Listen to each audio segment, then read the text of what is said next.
نحمدہ ونصلی علی رسولہ الکریم۔ عزیزان محترم، میں Muhammad Aslam Dode, chairman liberal party Pakistan, آپ سے مخاطب ہوں اور آپ دیکھ رہے ہیں liberal party Pakistan YouTube channel. پیش خدمت ہے پروگرام ایمان اور اس کی شاخیں۔ آج کا موضوع ہے ایمان کی پانچویں شاخ، رسولوں پر ایمان، اور عنوان ہے حضرت موسیٰ علیہ السلام کے حالات و واقعات پارٹ 2۔ عزیزان محترم، بحیرہ کلثم کو پار کر کے جب حضرت موسیٰ علیہ السلام اپنی قوم کے ساتھ آگے بڑھے تو آگے صحرائے سینا تھا، بہت بڑا صحرا تھا۔ وہاں بنی اسرائیل نے بہت سارے مندر دیکھے جہاں پجاری بتوں کی پوجا کر رہے تھے، تو وہ حضرت موسیٰ علیہ السلام سے کہنے لگے، اے موسیٰ، ہمیں بھی ایسے بت بنا کے دو تاکہ ہم ان کی پوجا کریں۔ تو حضرت موسیٰ علیہ السلام ان سے ناراض ہوئے کہ خبیثو، تم ہاتھوں کے بنائے بتوں کی پوجا کرتے ہو، جبکہ اللہ تبارک و تعالیٰ نے تمہیں ابھی تو سمندر سے باحفاظت نکالا ہے اور فرعون کو غرقاب کر دیا اللہ پاک نے۔ تم نے یہ منظر نہیں دیکھا، اپنی آنکھوں سے تم نے دیکھا ہے۔ تو سرائے سینا ایک لکودک صحرا تھا، وہاں درخت باڑی تو تھے نہیں، کوئی اکا دکا جھاڑیاں، شاذ و نادر کو درخت تھا۔ تو بنی اسرائیل کہنے لگے کہ اے موسیٰ، ہمیں بڑی پیاس لگی ہے۔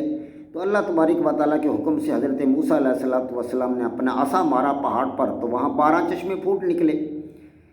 تو 12 قبیلے تھے بنی اسرائیل کے، ہر قبیلے نے اپنا اپنا چشمہ پہچان لیا اور وہاں سے انہوں نے پانی پیا اور اپنے لیے ذخیرہ بھی کر لیا۔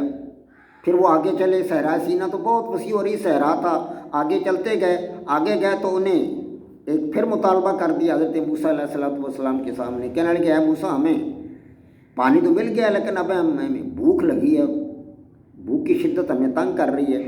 تو حضرت موسیٰ علیہ السلام نے اللہ تبارک و تعالیٰ سے دعا کی، تو اللہ پاک نے من اور سلوہ 2 چیزیں ان کے لیے نازل کی۔ جب بنی اسرائیل صبح اٹھے تو درختوں پر سفید رنگ کی کوئی چیز لگی ہوئی تھی، انہوں نے اسے اتارا اور کھا کر دیکھا تو وہ بہت میٹھی تھی، یہ من تھا۔ اور پھر ہوا چلی تو ہوا کے اندر بٹیروں کے غول آ گئے، وہ بھون بھون کر کھانے لگے، بہت خوش ہوئے۔ تو اللہ تبارک و تعالیٰ نے ان کے لیے اس قسم کی نعمتوں کا انتظام کر دیا تھا حضرت موسیٰ علیہ السلام کی دعا کرنے پر۔ ایک بار پھر وہ گرمی کی شدت کا احساس کرنے لگے، وہ کہنے لگے، موسیٰ، ہمیں تو بہت گرمی لگ رہی ہے، دھوپ بہت ہے اور ہم تو جل گئے دھوپ میں، ہمارے لیے کچھ سائے کا بندوبست کرو۔ تو حضرت موسیٰ علیہ السلام نے اللہ پاک سے پھر دعا کی، تو اللہ پاک نے ان کی سروں کے اوپر بادل کا سایہ کر دیا۔ یہ بھی اللہ پاک کی ان کے لیے بہت بڑی نعمت تھی۔ بنی اسرائیل کو اللہ تبارک و تعالیٰ نے بیش بہا نعمتوں سے نوازا۔ حضرت موسیٰ علیہ السلام کے سامنے جو مطالبہ بھی کرتے اللہ پاک اس کو مان لیتا تھا، اللہ پاک ان کے لیے وہ کر دیا کرتا تھا۔ اب ایک بار پھر وہ ایک اور مطالبہ کرنے لگے، کہنے لگے، اے موسیٰ، ہم من و سلوہ کھا کھا کر ہم تو بڑے تنگ آ گئے ہیں، ہمارے لیے ترکاری کا بندوبست کرو، ککڑی کا بندوبست کرو، گیہوں کا بندوبست کرو، مسور اور پیاز کا بندوبست کرو۔ تو حضرت موسیٰ علیہ السلام کہنے لگے، اے بیوقوفو، تم ہلکی چیزیں مانگتے ہو جبکہ اللہ تبارک و تعالیٰ نے تمہیں بیش بہا نعمتیں عطا کر رکھی ہیں، من و سلوہ سے اچھی کیا چیز ہے؟ تو تم ہلکی چیزیں مانگتے ہو، اگر تمہیں ہلکی چیزیں ہی درکار ہیں تو پھر کسی شہر میں جا کر بس جاؤ، وہاں تمہیں یہ چیزیں مل جائیں گی۔ اسی اثنا میں اللہ تبارک و تعالیٰ نے حضرت موسیٰ علیہ السلام کو کوہ طور پر بلا لیا چلہ کشی کے لیے، تاکہ حضرت موسیٰ علیہ السلام کو تورات عطا کی جائے۔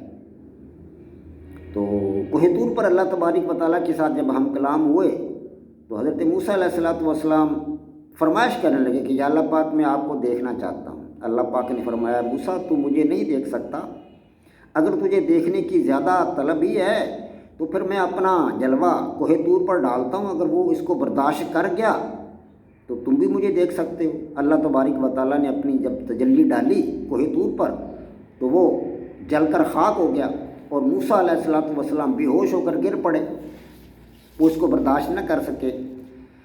تب اللہ تبارک تو حضرت موسیٰ علیہ السلام نے معافی مانگی کہ یا اللہ پاک، میں خطا کار ہوں، مجھ سے غلطی ہوئی ہے، میں آئندہ ایسی بات نہیں کہوں گا۔ تب اللہ تبارک و تعالیٰ نے انہیں تورات عطا کی جس میں حلال و حرام اور شریعت کے احکامات درج تھے، اور موسیٰ علیہ السلام سے کہا کہ اسے لے جاؤ اور اپنی قوم کے پاس جا کر انہیں بتاؤ اور میری توحید کا پیغام دو، اور انہیں پیغام دو کہ جو چیزیں حلال کی گئی انہیں کھاؤ، جو چیزیں حرام کی گئی ان سے بچو، اور اللہ تبارک و تعالیٰ کی عبادت کرو، اس کی بندگی کرو اور اسی کی پرستش کرو، اس کے سوا کسی کی پوجا نہ کرو۔ تو حضرت موسیٰ علیہ السلام جب واپس آئے تو انہوں نے دیکھا کہ میری قوم تو بچھڑے کی پوجا کر رہی ہے، پیچھے سے سامری نے ایک بچھڑا بنایا اور ساری کی ساری قوم اس پر لگ گئی۔ تو حضرت موسیٰ علیہ السلام قوم پر بڑے ناراض ہوئے، اور خاص طور پر اپنے بھائی کے ساتھ بڑے ناراض ہوئے۔ تو ان کے بھائی نے کہا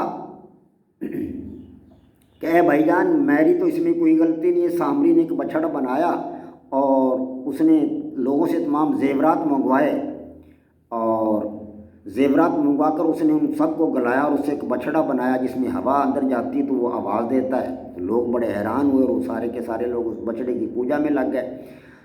سامری نے ان کو اس کی پوجا پاٹ پہ لگا دیا۔ تو میری تو اس میں کوئی غلطی نہیں۔ حضرت ہارون علیہ السلام جو ان کے بڑے بھائی تھے انہوں نے کہا کہ میری تو اس میں کوئی غلطی نہیں، میں نے تو ان کو کہا قوم کو کہ یہ غلط ہے، یہ تمہارا پروردگار نہیں ہے، یہ تمہارا خدا نہیں ہے، یہ تو دھات کا بنا ہوا ایک جانور ہے جو بھی زندہ بھی نہیں ہے، بے جان ہے، تو تم اس کی پوجا نہ کرو۔ لیکن انہوں نے میری بات کو نہیں مانا۔ تو تب موسیٰ علیہ السلام نے اپنی قوم کو بتایا کہ اللہ تبارک و تعالیٰ نے مجھے تورات دی ہے، مجھے کتاب دی ہے، اور اس میں تمہارے لیے احکامات لکھے ہوئے ہیں، تم اللہ تبارک و تعالیٰ کی بندگی کرو، پوجا کرو، اسی کو خدا مانو، اور تمام چیزوں کی پوجا پاٹ جو ہے یہ چھوڑ دو، اس کی بندگی کرو، اس کے سامنے جھکو۔ مرنے کے بعد تم نے اللہ تبارک و تعالیٰ کے سامنے پیش ہونا اور اپنے اچھے اور برے اعمال کا جواب دینا ہے۔ تو وہ کہنے لگے کہ اے موسیٰ، ہم تیرے کہنے سے تو ایمان نہیں لائیں گے جب تک ہم خود بے حجاب اللہ تبارک و تعالیٰ کی ذات کو خود نہ دیکھ لیں۔ تو اللہ پاک نے فرمایا کہ تم سب تو اللہ پاک کو نہیں دیکھ سکتے، ہاں تم میں سے کچھ سردار اپنے منتخب کر لو تو میں ان کو اپنے ساتھ لے جاتا ہوں اور وہ اللہ تبارک و تعالیٰ سے ان کی بات کروا دیتا ہوں۔ تو قوم نے 70 سردار منتخب کر لیے۔ تو 70 سردار جو تھے وہ حضرت موسیٰ علیہ السلام کے ساتھ گئے، اور جب اللہ تبارک و تعالیٰ نے اپنی تجلی ڈالی تو وہ سب خاکستر ہو کر ختم ہو گئے، خاک ہو گئے، سب کے سب مر گئے۔ اللہ تبارک و تعالیٰ نے ان کی گمراہی کا گلہ کیا کہ یا اللہ پاک یہ تو انجان تھے، گمراہ تھے، ان کو پتہ نہیں تھا، ان کو معاف کر دے۔ تو اللہ تبارک و تعالیٰ نے معاف کر دیا اور ان 70 سرداروں کو دوبارہ زندہ کر دیا۔ تب اللہ پاک نے فرمایا کہ اے موسیٰ، میں تمہیں ایک نشانی دیتا ہوں کہ کوہ طور کو صاحبان کی طرح بنی اسرائیل کو اوپر لے آتا ہوں، وہ صاحبان کی طرح ان کو اوپر آ جائے گا اور وہ خود گواہی دے گا کہ اللہ ایک اور اس کی عبادت کرو۔ تو حضرت موسیٰ علیہ السلام حضرت موسیٰ علیہ السلام کی دعا کے مطابق صاحبان جو تھا کوہ طور صاحبان کی طرح بنی اسرائیل کے سروں پر آ کر کھڑا ہو گیا، اور اس نے خود گواہی دی کہ اے بنی اسرائیل، میں کوہ طور ہوں اور میں گواہی دیتا ہوں کہ حضرت موسیٰ علیہ السلام میری پشت پر کئی بار اللہ تبارک و تعالیٰ کے ساتھ مل چکے ہیں، وہ خدا کے سچے رسول ہیں۔ کوہ طور کی شہادت کے بعد بنی اسرائیل نے اللہ تبارک و تعالیٰ پر ایمان لائے وہ لوگ، اور حضرت موسیٰ علیہ السلام کو سچا نبی انہوں نے تسلیم کر لیا۔ لیکن پھر بھی ان کا یہ ایمان عارضی ثابت ہوا، کچھ ہی عرصے بعد وہ پھر بدل گئے، اپنا راستہ انہوں نے ترک کر دیا۔ تو حضرت موسیٰ علیہ السلام اور ان کی قوم ابھی تک سفر میں تھے۔ جب وہ فلسطین کے قریب پہنچے تو اللہ تبارک و تعالیٰ کی طرف سے حکم آیا کہ اے موسیٰ، اب تم ارض مقدس میں داخل ہو رہے ہو، تو ارض مقدس میں داخل ہوتے وقت تم لوگ وہاں جو ظالم بادشاہ ہے تم نے اس کے ساتھ جنگ کرنی ہے، اس کے ساتھ لڑنا ہے، اور وہاں پر عدل قائم کرنا ہے، اپنی حکومت قائم کر کے وہاں پر عدل قائم کرو، لوگوں کے ساتھ انصاف کرو، اور ظالم بادشاہ کا مقابلہ کر کے اس کو ختم کر دو۔ تو حضرت موسیٰ علیہ السلام نے اپنی قوم سے یہ بات کہی تو قوم نے کہا اے موسیٰ، قوم دراصل بڑی سست تھی، کاہل تھی اور نکمے لوگ تھے وہ، تو کہنے لگے اے موسیٰ، ہم تو اس بادشاہ کے ساتھ نہیں لڑ سکتے، نہ اس کی قوم کے ساتھ لڑ سکتے ہیں، تو اور تیرا خدا ان کا مقابلہ کرو، ہم تو یہی بیٹھے ہیں۔ موسیٰ نے دعا کی کہ اے اللہ پاک، میں اور میرا بھائی تو لڑنے کے لیے تیار ہیں، لیکن میری قوم نے تو جواب دے دیا ہے، اور تو اب مجھے اس قوم سے جدا کر دے، مجھ میں اور اس قوم میں جدائی ڈال دے۔ تو خدا نے فرمایا کہ موسیٰ اگر کوئی مجھ پر ایمان نہیں لاتا تو وہ میرا کچھ نہیں بگاڑ سکتا، تمہیں فکر مند ہونے کی ضرورت نہیں ہے۔ اسی اثنا میں بنی اسرائیل میں ایک نوجوان قتل ہو گیا، تو حضرت موسیٰ علیہ السلام نے اللہ تبارک و تعالیٰ کے حکم سے فرمایا کہ گائے کو ذبح کرو اور اس کے گوشت کا ایک ٹکڑا اس مقتول کے ساتھ مس کرو تو وہ بتا دے گا کہ مجھے کس نے قتل کیا ہے۔ تو لوگ حجتیں کرنے لگے، جی گائے کیسی ہو، کس قسم کی ہو، رنگ کیسا ہو، یہ ہو وہ ہو۔ تو بالآخر وہ رضامند ہو کر انہوں نے گائے کو ذبح کیا اور اس کا ایک ٹکڑا مقتول کے ساتھ مس کیا، تو مقتول زندہ ہو گیا اور اس نے اپنا پورا قتل ہونے کا سارا واقعہ بیان کر دیا۔ تو اس طرح حضرت موسیٰ علیہ السلام اپنی قوم سے خطاب فرما رہے تھے کہ اس دوران کسی نے پوچھا کہ اے موسیٰ سب سے بڑا عالم کون ہے؟ تو حضرت موسیٰ علیہ السلام نے فرمایا کہ سب سے بڑا عالم تو میں ہی ہوں، اللہ کا نبی ہوں، مجھ سے بڑا عالم اور کوئی نہیں ہے۔ تو اللہ پاک کو یہ بات پسند نہ آئی، تو اللہ تبارک و تعالیٰ نے فرمایا کہ اے میرے بندے جہاں دو سمندر ملتے ہیں وہاں جاؤ، وہاں تمہیں ایک آدمی ملے گا وہ علم میں تم سے زیادہ ہے۔ تو حضرت موسیٰ علیہ السلام وہاں پہنچے تو ان کی ملاقات حضرت خضر علیہ السلام کے ساتھ ہوئی۔ حضرت موسیٰ نے کہا کہ اے اللہ کے بندے میں آپ کے ساتھ رہنا چاہتا ہوں تاکہ علم آپ سے سیکھوں۔ تو حضرت خضر علیہ السلام نے فرمایا کہ تم صبر نہ کر سکو گے میرے ساتھ رہ کر۔ تو حضرت موسیٰ نے کہا کہ میں صبر کروں گا۔ تو حضرت خضر علیہ السلام نے فرمایا کہ پھر جب میں کوئی عمل کروں، کوئی کام کروں تو تم نے اس کے بارے میں مجھ سے پوچھنا نہیں ہے، صبر کرنا ہے۔ انہوں نے کہا جی ٹھیک ہے میں صبر کروں گا، میں نہیں پوچھوں گا۔ کچھ راستہ طے کرنے کے بعد حضرت خضر علیہ السلام نے ایک کشتی کے اندر سوراخ کر دیا۔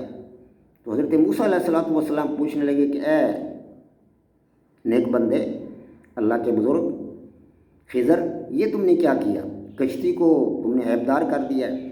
تو حضرت خضر علیہ السلام فرمانے لگے کہ اے موسیٰ میں نے نہیں کہا تھا کہ تم صبر نہ کر سکو گے، میں نے تو کہا تھا کہ تم نے مجھ سے سوال نہیں کرنا۔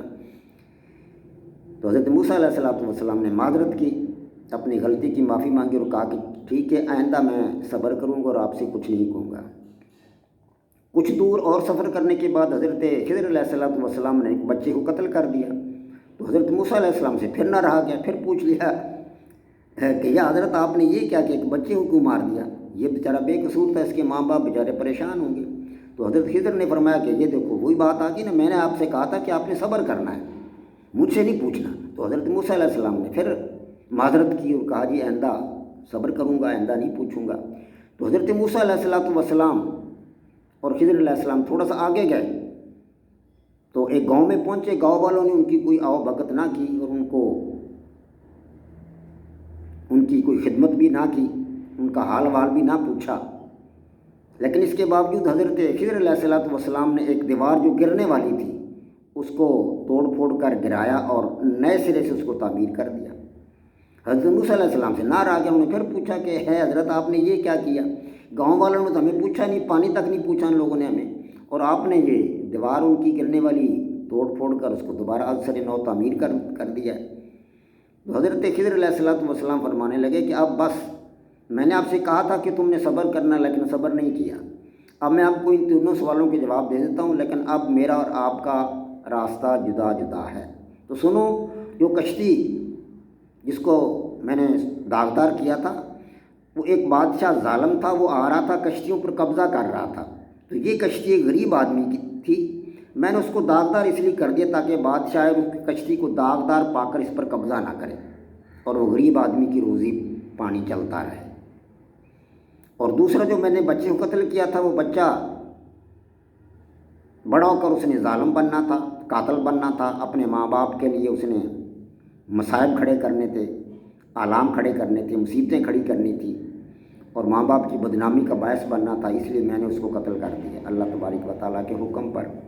اور تیسرا میں نے جو دیوار بنائی ہے گاؤں میں، وہ دراصل 2 یتیم بچوں کی دیوار تھی جن کا خزانہ دیوار کے نیچے دفن تھا۔ اگر وہ دیوار گر جاتی، گرنے والی تو تھی، اگر وہ گر جاتی تو لوگ خزانہ اٹھا کے لے جاتے۔ میں نے اس کو از سر نو تعمیر کر دیا ہے تاکہ بچے جب جوان ہو جائیں تو اپنا خزانہ وہاں سے لے جائیں۔ تو اس کے ساتھ ہی حضرت موسیٰ علیہ السلام کی عمر جو تھی وہ موت کے قریب پہنچ گئی۔ اور اللہ تبارک و تعالیٰ کے حکم سے فرشتہ آیا حضرت اسرائیل علیہ السلام اور ان کو اللہ تبارک و تعالیٰ کے پاس بلا لیا۔ حضرت موسیٰ علیہ السلام وفات پا گئے اور وہ کثیب احمر کے قریب اس وقت دفن ہے۔ وما علینا الا البلاغ۔ پاک فوج زندہ باد، پاکستان پائندہ باد۔